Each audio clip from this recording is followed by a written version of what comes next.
நல்லா வந்து வளர்ந்த செடி. மோஸ்ட்லி நர்சரிஸில் வந்து சின்ன செடியும் கொடுப்பாங்க.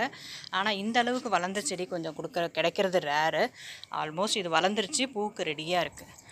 அண்ட் இந்த மாதிரி என்கிட்ட வந்து லிமிட்டட் பிளான்ஸ் தான் இருக்குது. 2 3 இப்போ வந்து என்கிட்ட வந்து 4 பிளான்ஸ் இருக்குது. ஸோ ஒரு கஸ்டமர் ஏற்கனவே கேட்டிருக்காங்க. ஸோ இந்த மாதிரி வந்து நமக்கு கிடைக்கிறது கஷ்டம். ஸோ என்னுடைய கார்டனில் என்னென்னா வந்து செடிகளை நான் வளர்த்து விற்கிறேன். ஸோ உங்களுக்கான அந்த க்ரோத் பீரியடை வந்து நான் வந்து உங்களுக்கு க்ரோ பண்ணி கொடுக்குறேன். ஸோ இது நான் மல்லி வந்து நீங்கள் நம்பி என்கிட்ட வாங்கிட்டு போகலாம். ஏன்னா உங்களுக்கே தெரியும், நான் நிறைய வீடியோஸ் வந்து ஷேர் பண்ணியிருக்கேன். ஸோ அந்த வீடியோ நான் என்னுடைய மல்லி தோட்டத்தை, மல்லி செடியை நான் ஷேர் பண்ணுறேன். இது என்னுடைய மல்லி செடி. இதில் வந்து ஒரு செடி இல்லை, நமக்கு வந்து ஒரு 13 14 செடி கிட்டே இருக்குது. ஸோ எல்லா செடியிலையும் பார்த்திங்கன்னா நான் மொட்டுகள் எடுக்கிற மாதிரி